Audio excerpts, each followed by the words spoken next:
Film की शुरुआत एक तबाह हो चुकी दुनिया से होती है, जहां ज़ॉम्बीज़ ने लगभग सब कुछ बर्बाद कर दिया है। अब कुछ ही इलाके ऐसे बचे हैं जहां इंसान अभी भी जिंदा है और किसी तरह अपनी जान बचाए हुए हैं। इन्हीं बचे खुचे इंसानों में से रायली और माइक अपनी जिज्ञासा और बहादुरी के साथ वीरान शहर की तरफ निकलते हैं ताकि ज़ॉम्बीज़ को करीब से देख सकें। रायली दूरबीन की मदद से शहर के उजड़े इलाकों में झांकता है। वो देखता है कि कुछ ज़ॉम्बीज़ म्यूजिकल इंस्ट्रूमेंट बजाने की कोशिश कर रहे हैं।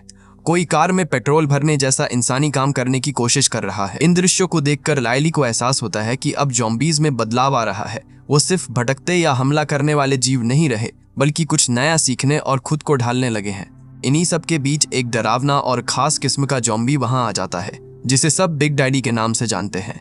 उसकी चाल ढाल, उसकी आवाज, उसके हाव भाव से लगता है कि उसे आसपास इंसानों की मौजूदगी का आभास हो गया है। रायली और माइक को खतरा महसूस होता है और इससे पहले कि बिग डैडी उनकी ओर बढ़े, रायली तुरंत माइक को लेकर वहां से निकल जाता है। यहाँ से फिल्म में डर और खतरे की भावना और भी गहराने लगती है। दूसरी तरफ एक और किरदार है, चोलो, जो अपनी टीम के साथ शहर के कचरे को डंप करने के काम में जुटा है। जब वो लोग कचरा ठिकाने लगा रहे होते हैं, तभी चोलो की नजर जमीन में आधा दबे एक तड़पते ज़ॉम्बी पर पड़ती है। बिना वक्त गवाए चोलो उसे गोली मार देता है, लेकिन इस माहौल में ये एक आम बात हो चुकी है। फिर जब टीम आखिरी बॉक्स उठाती है, उसमें से खून बहता दिखता है, जिससे पता चलता है कि इसके अंदर कुछ छुपा है जो आगे चलकर पूरी कहानी में एक नया मोड़ लाएगा। चोलो बिना ज्यादा सोच विचार किए उस कंटेनर को भी कचरे में फेंक देता है। यह फिल्म इंसानी लापरवाही और अनदेखी पर भी रोशनी डालती है। बिना सोचे समझे किए गए छोटे छोटे फैसले आगे चलकर कितने बड़े परिणाम दे सकते हैं। इधर रायली और माइक वीरान सड़कों पर आगे बढ़ रहे होते हैं, तभी उन्हें एक जला हुआ और अजीब सा चेहरा दिखता है। माइक घबराकर बंदूक तान देता है, लेकिन रायली उसे रोक लेता है। वो उनका पुराना साथी चार्ली है, जो शायद किसी हादसे में बुरी तरह जल चुका है। तभी आसमान में आतिशबाजी शुरू हो जाती है, जिससे माहौल में अचानक सिहरन सी दौड़ जाती है और तीनों तेजी से अपने आर्म ट्रक की ओर लौटते हैं। इस ट्रक को रायली ने खुद डिजाइन किया है ताकि ज़ॉम्बीज़ के हमलों से बचा जा सके। ये ट्रक उनकी सुरक्षा का सबसे बड़ा सहारा है, तेज, मजबूत और हथियारों से लैस। कुछ देर बाद चोलो भी अपनी टीम के साथ वहीं पहुंच जाता है। असल में ये सब एक ही टीम के सदस्य हैं, जो इस ट्रक का इस्तेमाल करके जरूरी सामान लाते हैं, शहर के बाकी बचे लोगों में बेचते हैं और इस तरह से पैसे कमाते हैं। सामान इकट्ठा करते वक्त रायली चोलो को आगाह करता है कि अब ज़ॉम्बीज़ बदल रहे हैं। वो सिर्फ जानवरों की तरह बर्ताव नहीं कर रहे, बल्कि आपस में इशारों से बात भी करने लगे हैं।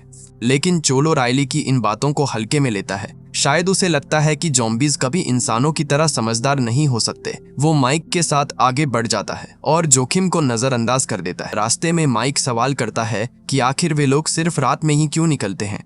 इस पर चोलो समझाता है कि रात के अंधेरे में ज़ॉम्बीज़ से बचना आसान है, क्योंकि जब आतिशबाजी होती है तो ज़ॉम्बीज़ का ध्यान रोशनी की तरफ चला जाता है और वो इंसानों को भूल जाते हैं। लेकिन चोलो ये नहीं जानता कि बिग डैडी जैसे कुछ ज़ॉम्बीज़ अब इन तरकीबों से भी प्रभावित नहीं होते। उल्टा बिग डैडी अपने बाकी ज़ॉम्बीज़ को भी सतर्क कर रहा है, लेकिन अभी तक उसका कोई असर नहीं दिखता। उसके साथी उसे गंभीरता से नहीं लेते। रायली की टीम सड़कों पर बेखौफ घूमती है। सामने जो भी ज़ॉम्बी आता है उसे मार गिराते हैं। बिग डैडी ये सब देखकर अंदर ही अंदर आग बबूला हो उठता है और गुस्से में एक ज़ॉम्बी का सिर अपने पैरों से कुचल लेता है। जैसे ही आतिशबाजी बंद होती है, आसमान में घना अंधेरा छा जाता है। एक ज़ॉम्बी रायली की गाड़ी के पास आ जाता है, लेकिन रायली तुरंत गोली मारकर उसे खत्म कर देता है। वो अपनी टीम को सतर्क रहने और जल्द निकलने का आदेश देता है और सब तेजी से रवाना हो जाते हैं। उनकी गाड़ी, जिसे डेड रेकनिंग कहते हैं, रास्ते में आए हर ज़ॉम्बी को रौंदती हुई आगे बढ़ती है। चारों तरफ अफरा तफरी और दहशत का माहौल बन जाता है। फिल्म यहाँ इंसानी तकनीक और जिंदगी की जद्दोजहद को और विस्तार से दिखाती है। कैसे बचे खुचे लोग अब भी संसाधनों के सहारे खुद को जिंदा रखने की कोशिश कर रहे हैं। इसी वक्त रायली को चोलो की चिंता सताने लगती है, जो अब तक वापस नहीं आया। रायली उसे कॉल करता है, लेकिन चोलो जवाब देता है कि उसका एक जरूरी काम बाकी है, जिसे निपटा कर ही वो लौटेगा। चोलो अपने साथियों के साथ एक बार में पहुंचता है। जैसे ही फ्रिज खोलता है, उसमें छुपा ज़ॉम्बी उस पर झपट पड़ता है। चोलो हिम्मत नहीं हारता, वो ज़ॉम्बी से भिड़ जाता है और आखिरकार उसे गोली मारकर खत्म कर देता है। ये सीन दर्शाता है कि खतरा कहीं से भी अचानक आ सकता है, कभी कभी तो वहां से भी जहां आप सबसे ज्यादा सुरक्षित महसूस करते हैं। इसके बाद चोलो एक डब्बे से ढेर सारी सिगरेट निकालता है। शायद ये उनके लिए कीमती सामान है, जिसे वो आगे बेचकर अच्छा मुनाफा कमाना चाहता है। वो माइक को सिगरेट उठाने के लिए कहता है। जैसे ही माइक झुकता है, एक छुपा हुआ जॉम्बी अचानक उसका हाथ पकड़ लेता है और काट लेता है। माइक डर और दर्द के मारे बाहर की तरफ भागता है। उसके पीछे पीछे जॉम्बी भी दौड़ पड़ता है। रायली मौके पर पहुंचकर उस जॉम्बी को शूट कर देता है, लेकिन माइक को गहरी चोट लग चुकी होती है। रायली माइक को बचाने की कोशिश करता है, लेकिन चोलो उसे पीछे हटने को कहता है। उसे पता है कि एक बार जॉम्बी ने काट लिया तो इंसान का बचना नामुमकिन है। रायली के लिए यह फैसला बेहद मुश्किल होता है, लेकिन माइक खुद को गोली मारकर अपनी तकलीफ और संक्रमण का अंत कर देता है। यह फिल्म इंसानी जज्बात, दोस्ती और कुर्बानी का गहरा चित्रण करती है।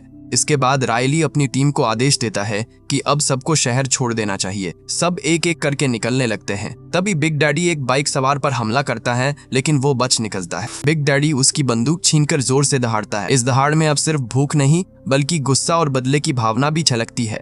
उसके पीछे पीछे बाकी जॉम्बीज भी इंसानों का पीछा करने लगते हैं। अब जॉम्बीज की भीड़ संगठित हो रही है।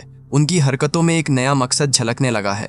कुछ वक्त बाद रायली अपने साथियों के साथ उस बेस पर पहुंचता है जो शहर से दूर और पूरी तरह सुरक्षित है।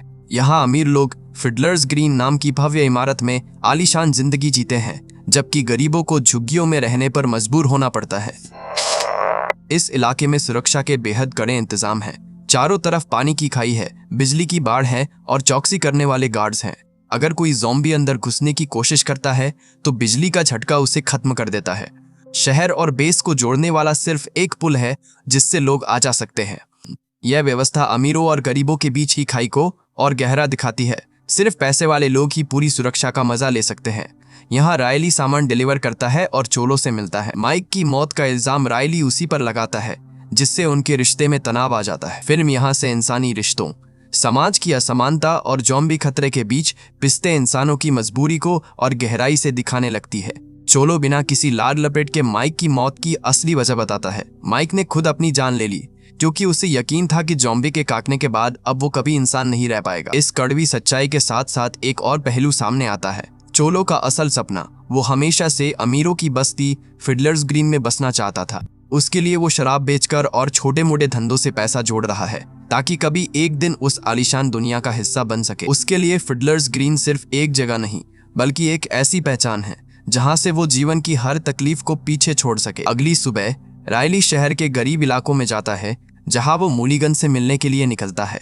वहां पहुंचकर वो देखता है कि मूलिगन लोगों को अमीरों के खिलाफ भड़काने में लगा है, लोगों में विद्रोह की चिंगारी पैदा कर रहा है। लेकिन रायली बहस में नहीं पड़ता। वो चुपचाप मूलिगन के बीमार बेटे को दवाई देता है और वहां से निकल जाता है। ये छोटा सा काम उसके इंसानियत की मिसाल है, क्योंकि वो इस बंटे हुए समाज में भी मदद करने से नहीं चूकता। फिर वो अपने गैराज पहुंचता है, उम्मीद करता है कि उसकी नई कार वहीं मिलेगी, लेकिन कार गायब है। उसकी उम्मीद टूट जाती है और गुस्सा उसके चेहरे पर साफ दिखाई देता है। अपनी चोरी हुई कार की तलाश में रायली अपने साथी चार्ली के साथ एक अंडरग्राउंड पार्टी में पहुंचता है। यहाँ माहौल बिल्कुल अलग है। चोर, उचक्के, समाज के हाशिए पर खड़े लोग सब यहाँ जमा हैं। यहीं पर रायली देखता है कि लोग ज़ॉम्बीज़ को मजाक और तमाशे की चीज बना चुके हैं। अमीर लोग उनके साथ तस्वीरें खिंचवा रहे हैं। ज़ॉम्बीज़ को जंजीरों से बांधकर शोपीस की तरह पेश किया जा रहा है। ये सब देखकर रायली को समाज की गिरावट का एहसास होता है। वो बार के मालिक से अपनी कार के बारे में पूछता है, लेकिन उसे भी कुछ खास पता नहीं चलता।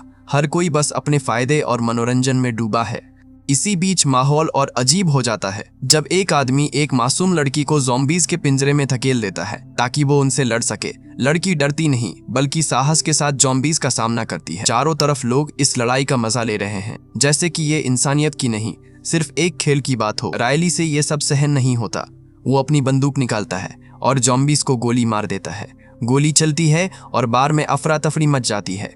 बार का मालिक गुस्से में चार्ली पर गोली चला देता है, लेकिन निशाना चूक जाता है और किसी और को लग जाती है। इसमें रायली मौके का फायदा उठाकर मालिक को शूट कर देता है। मरने से पहले मालिक रायली पर भी निशाना साधता है, लेकिन स्लैक बीच में आकर उसकी गन का रुख बदल देती है, जिससे रायली बच जाता है पर स्लैक खुद जख्मी हो जाती है। मालिक भागने की कोशिश करता है, लेकिन रायली उसे एक ही गोली में ढेर कर देता है। रायली अभी स्लैक पर ध्यान दे ही रहा था कि पुलिस की गाड़ियां वहां पहुंच जाती हैं और पूरे इलाके को घेर लेती हैं। पुलिस दोनों को गिरफ्तार कर लेती है, स्लैक के हाथों में हथकड़ी डाल देती है। इस गिरफ्तारी के साथ ही ये साफ हो जाता है कि यहाँ कानून सिर्फ आम लोगों पर लागू होता है, अमीरों या ताकतवरों पर नहीं। जेल में स्लैक रायली को अपनी कहानी सुनाती है। वो बताती है कि ये सिस्टम कितना अन्यायपूर्ण है। उसने सिर्फ मूलिगन की मदद की थी, लेकिन अब वो अपराधी बना दी गई है। पहले वो आर्मी ज्वाइन करने की तैयारी कर रही थी। उसके भी बड़े बड़े सपने थे, लेकिन महामारी ने सब कुछ बदल दिया। अब सिस्टम ने उसे जबरदस्ती गलत रास्ते पर ढकेल दिया। राइली उसकी बातों से दुखी होता है, उसे उसके हालात पर तरस आता है, लेकिन फिर भी उसके मन में बगावत जैसी कोई भावना नहीं आती। वो बस चाहता है कि उसकी जिंदगी में शांति हो, एक ऐसी जगह जहां सिर्फ वो और उसकी कार हो और कोई भी उसके रास्ते में ना आए। ये उसकी खुद की आज़ादी की तलाश है, जो इस अव्यवस्था से दूर कहीं छुपी हुई है। इसी दौरान पुलिस मूलिगन को भी पकड़ कर ले आती है। मूलिगन को देखकर राइली बेचैन हो जाता है। उसे पता है कि उसकी टीम के लिए मूलिगन कितना जरूरी है और उसकी गैर मौजूदगी में सब कुछ बिगड़ सकता है। राइली के मन में सवालों की बाढ़ आ जाती है। क्या वो अपने साथियों की मदद कर पाएगा या सिस्टम उन्हें निगल जाएगा? शहर के बाहर का दृश्य और भी भयावह है। बिग डैडी और उसका ज़ॉम्बी झुंड बैरिकेड के सामने आकर रुक जाते हैं। बिग डैडी के अंदर गुस्सा और बदले की आग साफ दिखती है। वो कसाई जैसे ज़ॉम्बी को इशारा करता है कि तख्ते में छेद करे ताकि आगे बढ़ा जा सके। यह दृश्य उसके मन में इंसानों के प्रति गहरी नफरत और बदले की भावना भर देता है, क्योंकि अब ज़ॉम्बीज भी अपने साथ हुए जुर्म का हिसाब चुकता करना चाहते हैं। बिग डैडी का जुनून अब सिर्फ बचने का नहीं, बल्कि इंसानों से टकराने का है। उधर चोलो आखिरकार फिडलर्स ग्रीन पहुंचता है। उसे शहर के नेता कॉफमैन से मिलना है, जिससे उसकी उम्मीदें जुड़ी हैं। जैसे ही वो आगे बढ़ता है, उसका नौकर निप डरा हुआ मिलता है। वो बताता है कि कॉफमैन घर पर नहीं है और कहीं से अजीब आवाजें आ रही हैं। चोलो बिना देर किए पड़ोसी का दरवाजा तोड़ता है। अंदर का मंजर दिल दहला देने वाला है। एक आदमी की लटकी लाश झूल रही है, जिसने खुदकुशी कर ली थी।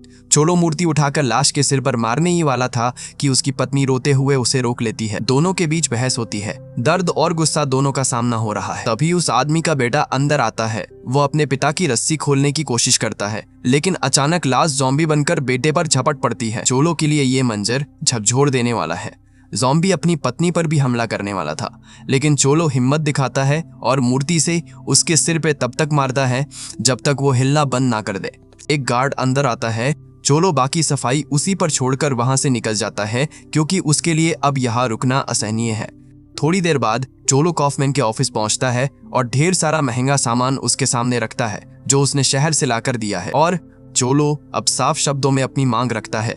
वो चाहता है कि उसे फिडलर्स ग्रीन में घर मिले, क्योंकि उसने सालों मेहनत की है, हर मुश्किल काम किया है। लेकिन कॉफमैन उसे ठुकरा देता है, कहता है कि उसकी क्लास के लोग वहां नहीं रह सकते, वहां सिर्फ अमीरों के लिए जगह है। यह सुनकर चोलो का गुस्सा फूट पड़ता है। वो झल्ला कर कहता है कि उसने 3 साल में कॉफमैन के हर दुश्मन को मिटा दिया। जितनी लाशें कचरे में फेंकी गईं, सब चोलो ने मारकर हटाई।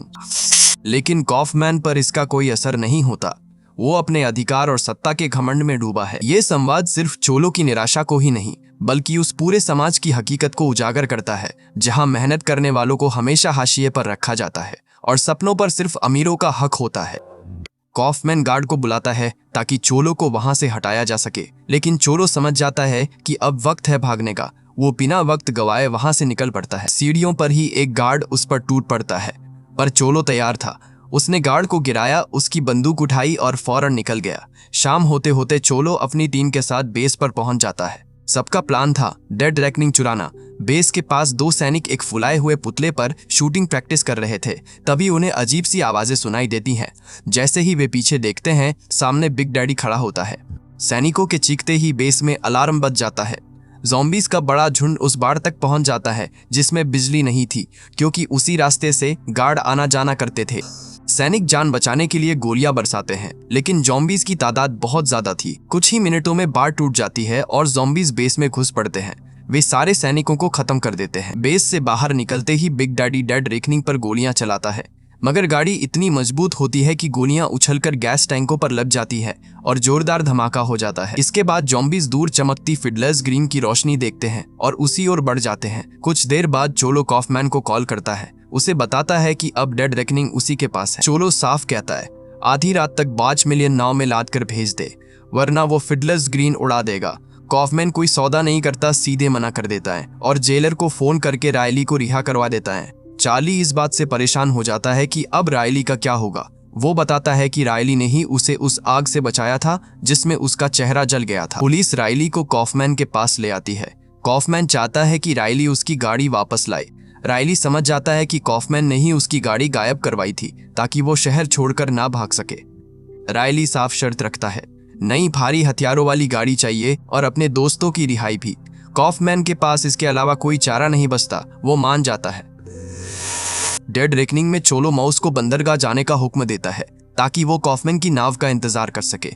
माउस स्केटबोर्ड पर निकलता है और एक बिल्डिंग में छिप जाता है। तभी उसे कुछ आवाजें आती हैं और वो थोड़ा डर जाता है, मगर वो बस कुछ चूहे थे जो अपनी मस्ती में इधर उधर कूद रहे थे। दूसरी तरफ जेल में रायली अपने दोस्तों से मिलता है। सबको नए हथियार दिए जाते हैं। कॉफमैन का आदमी 3 सैनिक और भेज देता है टीम के साथ। टीम बेस पर पहुंचती है। वहां मंजर देख के समझ जाती है कि ज़ॉम्बीज मेन पुल की ओर जा रहे हैं। रायली कॉफमैन को कॉल करके चेतावनी देता है, लेकिन कॉफमैन उसकी बात को नजरअंदाज करता है और कहता है अपने मिशन पर ध्यान दो। रायली और मोनेट कारतूस ढूंढने निकलते हैं। बाकी लोग किसी चालू गाड़ी की तलाश करते हैं। अचानक चार्ली स्लैक पर बंदूक तान देता है, लेकिन अगले ही पल वो पीछे छिपे ज़ॉम्बी को गोली मार देता है। थोड़ी देर में एक और ज़ॉम्बी आता है जिसे स्लैक अकेले ही निपटा देती है। इस चक्कर में चार्ली के कान पर चोट लग जाती है। रायली और मोनेट एक बिल्डिंग में ऐसे ज़ॉम्बी सैनिक से टकराते हैं जो अपने साथियों की लाशें खा रहा था। रायली फौरन उसे शूट कर देता है। फिर देखते हैं वहां और भी ज़ॉम्बीज खाने में लगे हैं। सबको मौका देखकर मार गिराते हैं। जैसे ही वे गोला बारूद लेकर बाहर आते हैं, एक बिना सिर वाला ज़ॉम्बी नजर आता है जिसका सिर अब भी गर्दन से लटक रहा था। अचानक वो मोनेट पर झपट पड़ता है और उसे बुरी तरह काट लेता है। चार्ली ने जल्दी से गोली मारी और उसे खत्म कर दिया। रास्ते में रायली बताता है कि उसका भाई भी ज़ॉम्बी बन गया था और उसे खुद गोली मारनी पड़ी थी। स्लैक एक पल भी रिस्क नहीं लेना चाहती। वो मोनेट को वहीं खत्म कर देती है। थोड़ी देर बाद रायली अपने बनाए ट्रैकर पर देखता है कि डेड रेकनिंग पहाड़ी की तरफ बढ़ रही है। वो जानता है कि मिसाइल दागने के लिए ये सबसे सही जगह है। स्लैक शॉर्टकट पकड़ती है ताकि पहले वहां पहुंच सके। आखिरकार डेड रेकनिंग पहुंच जाती है। रायली और चार्ली उसके सामने खड़े हो जाते हैं। चोलो उन्हें अंदर बुला लेता है, मगर फिर रायली पर बंदूक तान देता है और प्रीति बॉय को मिसाइलें तैयार करने को कहता है। रायली समझाता है मिसाइल गिराओगे तो बेगुनाह लोग भी मारे जाएंगे। चोलो कहता है कि कॉफमैन की वजह से अब तक उससे कहीं ज्यादा लोग मर चुके हैं। शहर के अंदर ज़ॉम्बीज पूरी तरह घुस चुके थे, जिसे भी देखते गिरा देते थे। हर तरफ बस अफरातफरी थी। बीच बीच में बिग डैडी एक गार्ड को गिराकर उसकी बंदूक उठा लेता है और दूसरे ज़ॉम्बी को दिखाता है कि इंसानों को कैसे मारते हैं। एक सैनिक ग्रेनेड फेंकने की कोशिश करता है, लेकिन कसाई ज़ॉम्बी उसका हाथ काट देता है और सैनिक का शरीर ग्रेनेड पर गिरते ही धमाके से उड़ जाता है। आधी रात होते ही चोलो मिसाइल दागने की कोशिश करता है, मगर कुछ नहीं होता। तब रायली बताता है उसने अपने डिवाइस से मिसाइल सिस्टम बंद कर दिया था। ये कहकर वो डिवाइस जमीन पर पटक कर तोड़ देता है। चोलो ये सब देखकर गुस्से में रायली पर टूट पड़ता है। उसकी आंखों में बदले की आग साफ नजर आती है। रायली और उसकी टीम को अपनी जान बचाने के लिए पूरी ताकत झोंकनी पड़ती है। इसी बीच मोनेट को होश आ जाता है और वो डेड रेकनिंग के पास पहुंचने की कोशिश करता है। रलीस मोनेट को आते हुए देख लेता है और चोलो को गाड़ी से बाहर धक्का मार देता है। मोनेट अचानक सब पर फायरिंग शुरू कर देता है। गोलियों की आवाज से माहौल और डरावना हो जाता है। लेकिन तभी एक ज़ॉम्बी चुपके से पीछे आता है और मोनेट के चेहरे पर झपट पड़ता है, उसे काट लेता है। स्लैक तुरंत अपनी बंदूक निकालती है और मोनेट को गोली मार देती है ताकि वो ज़ॉम्बी में तब्दील ना हो सके। इसी बीच एक बहादुर आदमी उस ज़ॉम्बी को भी ढेर कर देता है। दूसरी तरफ चार्ली मौके का भरपूर फायदा उठाता है। वो चुपचाप फॉक्सी को निहत्था कर डेड रेकनिंग का कंट्रोल अपने हाथ में ले लेता है। उसकी चालाकी से टीम को उम्मीद की एक किरण नजर आती है। रलीस चोलो के पास जाता है। उसकी हालत देखकर समझ जाता है कि चोलो मोनेट की गोली से बुरी तरह घायल है। अब उसके पास ज्यादा वक्त नहीं बचा है। इसी दौरान फिडलर्स ग्रीन में कॉफमैन अपनी जान बचाने के चक्कर में तिजोरियों से नोट भर भर कर अपनी गाड़ी में ठूंस रहा है। उसकी लालच और डर दोनों चरम पर है। तभी एक बोर्ड मेंबर उसे रोकने की कोशिश करता है, लेकिन कॉफमैन उसकी जान ले लेता है। उसके लालच के आगे इंसानियत हार जाती है। इतने में रायली का फोन आता है। वो बताता है कि उन्होंने चोलो को रोक दिया है, लेकिन शहर में लगातार धमाकों की आवाजें सुनकर कॉफमैन को यकीन नहीं होता। उसे अपनी आंखों पर भरोसा नहीं होता कि हालात इतनी तेजी से बिगड़ सकते हैं। रायली को अंदाजा हो जाता है कि ज़ॉम्बी अब शहर के अंदर घुस चुके हैं और वो अपनी टीम के साथ लौटने का फैसला करता है। अब उनका मिशन सिर्फ जिंदा बचना है। चोलो अपने गहरे घाव देखकर जान जाता है कि उसकी मौत नजदीक है। वो फॉक्सी से कहता है कि उसे अब बस एक आखिरी काम करना है। उसके लहजे में अफसोस और दृढ़ता दोनों झलकते हैं। फॉक्सी उसे बेस तक पहुंचाकर अलविदा कह देता है। दोनों के बीच एक गहरी समझदारी का भाव बन जाता है। इस बीच शहर के भीतर ज़ॉम्बी हर इंसान पर टूट पड़े हैं। अब वे न सिर्फ इंसानों पर हमला कर रहे हैं, बल्कि बंदूकें और औजार भी चलाना सीख गए हैं, जिससे खतरा कई गुना बढ़ गया है। रायली गार्ड से कहता है कि फेंस खोल दो ताकि लोग जान बचा सकें, लेकिन बिजली बंद नहीं हो रही थी और पावर स्टेशन से भी कोई जवाब नहीं मिल रहा था। हर तरफ अफरा तफरी मची थी। मेन ब्रिज से निकलना सीधा मौत के मुंह में जाना था। रायली के पास बहुत कम विकल्प थे।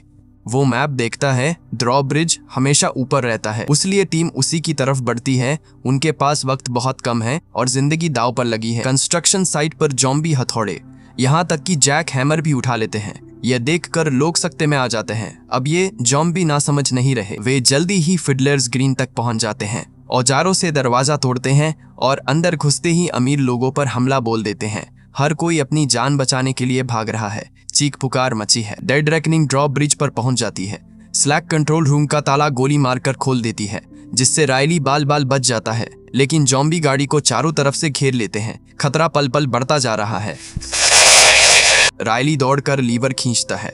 पुल नीचे आने लगता है, लेकिन पूरी तरह नीचे आने में अभी कुछ मिनट लगने वाले हैं और जॉम्बी लगातार करीब आ रहे हैं।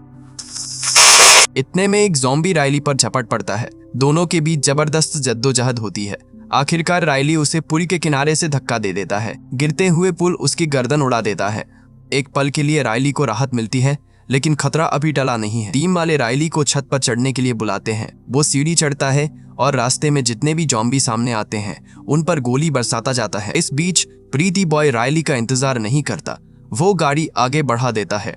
वक्त की कमी में हर कोई खुद की जान बचाने की फिराक में है। कई ज़ॉम्बियों को कुचलते हुए पीछे एक ज़ॉम्बी सीढ़ी से लटक कर गाड़ी में घुसने की कोशिश करता है, लेकिन रायली ऊपर मिसाइल लॉन्चर ठीक करता है और गाड़ी में आ जाता है। टीम को एक बार फिर मजबूती मिलती है। शहर के लोग इलेक्ट्रिक फेंस पर फंस चुके हैं। चारों ओर जॉम्बी घेर चुके हैं। डर और मायूसी सबके चेहरों पर साफ दिखती है। सबको लगता है अब बचना नामुमकिन है, लेकिन तभी डेड रेकनिंग से आतिशबाजी छोड़ी जाती है। एक पल के लिए जॉम्बी रुक जाते हैं। उनकी नजरें रंग बिरंगी रोशनी पर टिक जाती हैं, लेकिन अब ये जॉम्बी पहले से कहीं ज्यादा चालाक हो चुके हैं। जल्दी ही उनका ध्यान आतिशबाजी से हट जाता है और वे फिर हमला करने लगते हैं। हालात और भी खतरनाक हो जाते हैं। दूसरी तरफ फिडलर्स ग्रीन में कॉफमैन और निब भागने की कोशिश करते हैं, लेकिन सामने बिग डैडी आ जाता है। अब वो केवल एक जॉम्बी नहीं बल्कि लीडर की तरह पेश आ रहा है। कॉफमैन उस पर गोलियां चलाता है, लेकिन बिग डैडी पर इसका कोई असर नहीं होता। निब कॉफमैन को खींचकर गैरेज में ले जाता है। दोनों घबराए हुए हैं। कॉफमैन जल्दी से कार में बैठता है, अपनी जान बचाने की कोशिश करता है, लेकिन बिग डैडी फिर वहां पहुंच जाता है। उसकी मौजूदगी से माहौल और भी डरावना हो जाता है। निब डर कर भाग जाता है। हर कोई खुद को बचाने के लिए जद्दोजहद कर रहा है। बिग डैडी कार को हिलाता है। पेट्रोल पंप से नोजल उठाकर कार की खिड़की तोड़ता है और पेट्रोल अंदर भर देता है। उसकी चालाकी इंसानों को भी हैरान कर देती है। कॉफमैन जैसे ही कार से बाहर निकलता है, उसे सामने चोलो दिखता है। अब वो पूरी तरह जॉम्बी में बदल चुका है। उसकी आंखों में इंसानियत की कोई झलक बाकी नहीं बची। कॉफमैन उस पर गोलियां चलाता है, लेकिन जॉम्बी चोलो पर कोई असर नहीं होता। दोनों कार के ऊपर भिड़ जाते हैं। तभी बिग डैडी जलता हुआ प्रोपेन टैंक उठाकर उन पर फेंक देता है। पेट्रोल में आग लगती है। एक जोरदार धमाका होता है और दोनों धुएं के गुबार में गायब हो जाते हैं। लालच और बदले की ये लड़ाई यही थम जाती है। डेड रेकनिंग मेन फेंस तक पहुंचती है, लेकिन तब तक बहुत देर हो चुकी थी। दर्जनों लोग जॉम्बियों का शिकार बन चुके थे। हर तरफ अफसोस और मायूसी का माहौल है। ये देखकर रायली चार्ली को मिसाइल दागने को कहता है और धमाकेदार हमले से पूरा जॉम्बी झुंड कुछ ही सेकंड्स में खत्म हो जाता है।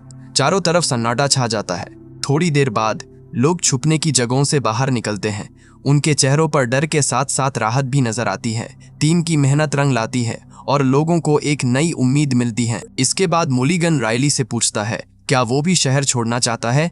रायली और बाकी टीम चारों तरफ देखते हैं, थोड़ी राहत महसूस करते हैं। सबके मन में सवाल है कि आगे क्या होगा, लेकिन फिलहाल उन्हें अपनी जीत पर भरोसा है। और यही मूवी खत्म हो जाती है, एक नई शुरुआत की उम्मीद के साथ, जबकि अतीत की यादें और जख्म अभी बाकी हैं।